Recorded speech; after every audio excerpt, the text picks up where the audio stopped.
is wife of the gallbladder, and the small intestine is the husband of the heart.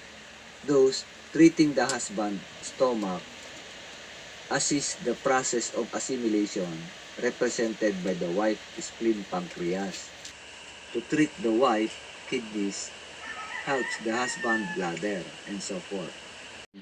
A depletion of the wife lung can cause a depletion of the husband large intestine, and similarly for the other elements. Okay? Medyo sa mga newly, each of the 5 elements embodies a particular energy or power as follows. Wood embodies birth, ideation, creativity, expression. Fire, impulse, consciousness, spirit, mental processes. Earth, centeredness, nourishment, thought processing. Metal, elimination, letting go, regulation, and conduction of energy throughout the body. Water, willpower, essential power, inherited constitution, fluidity. All these qualities can appear active when the organ is imbalanced or overstimulated or suppressed if the organ is correspondingly excess or deficient. For example, an imbalance in wood can cause an excess or deficiency in one's creativity and expressiveness, with resultant feeling of frustration that give rise to anger, moodiness, and depression. An individual with an excess in wood will tend to have a shouting, angry tone of voice even in normal speech, while a person deficient in wood may be very timid and repressed with little tendency toward self-expression. Okay? Kita natin, no? Medyo pinapasok yung parang yung mga nararamdaman, no? Feelings. Feeling ng isang tao. Nakikita natin dyan yung normal na nagiging hindi normal. Dahil apektado siya. Apektado. Yung 5 organs or 5 elements nagkakaroon ng hindi balance, naapektuhan siya. Napakita na yan parang papuntang clinical symptoms. Okay? Fire, imbalance. An imbalance in fire is represented by an inappropriately happy or overindulgent partying mood, which would be an excess or a marked lack of happy feelings, which would be a deficiency. Fire corresponds to the heart, and since the heart also rules the mind, conscience, and speech, one with an imbalance of fire and heart chi may exhibit a variety of psychological problems which affect one's ability to relate to the external world, such as neurosis or schizophrenia. Earth naman, imbalance. An earth imbalance is represented by problems in assimilation of either food, drink, or on a more subtle level, ideas and concepts.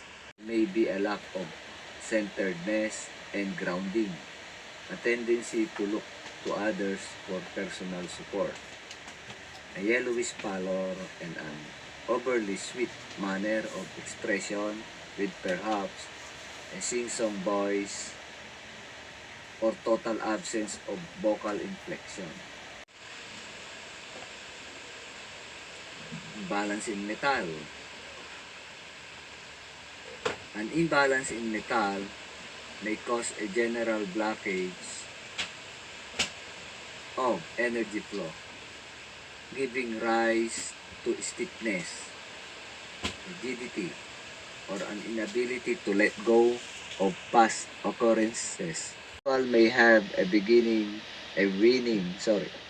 or sobbing sound to their voice, a whitish pallor, a tendency towards mucus, physical weakness, lung problems, sinus congestion, and or cough.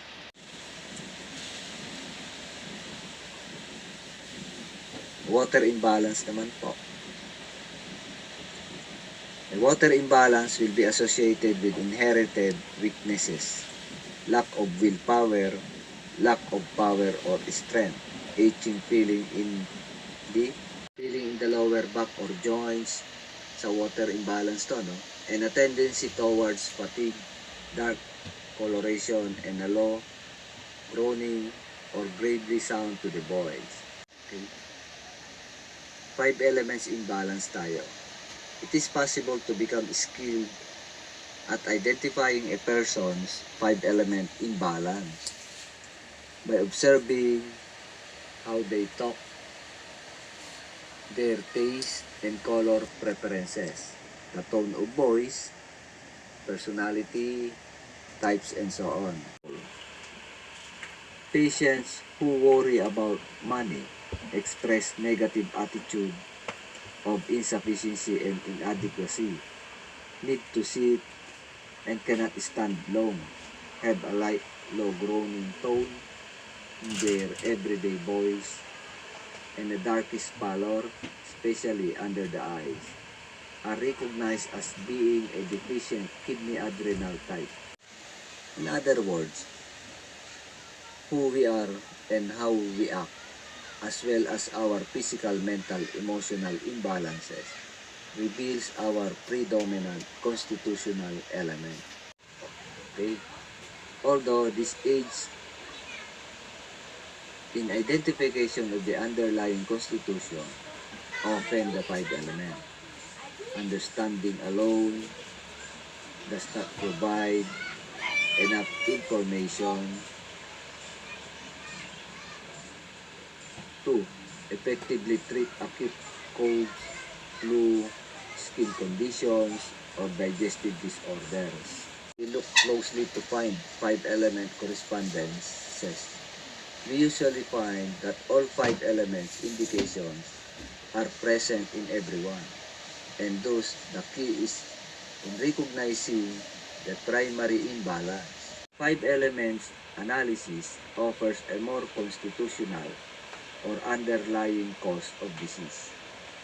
Other TCM systems such as 8 principles or symptom, sign, diagnosis afford a more direct strategy for treatment. Balances tend to remain even after the presenting complaint is resolved. Okay? Because we all exhibit a predominance or deficiency of one element or other. Element imbalance, no? And the 5 elements. Here are 5 element system. Thus, instead of a treatment protocol, the 5 element system is like a user guide to the specific needs and requirements of the individual body to recognize our tendencies and limitations within the 5 element system. We are better able to understand them and utilize their various aspects to create greater harmony and well-being in our lives. If there is one dominant principle of Chinese medicine and 5 elements, it is to keep the energy flowing with as much integrity, grace, compassion, and awareness as we can. It is to this end that acupuncture, diet, and herbal medicine are ultimately intended. It's a description of the characteristics of each of the 5 elements. Okay?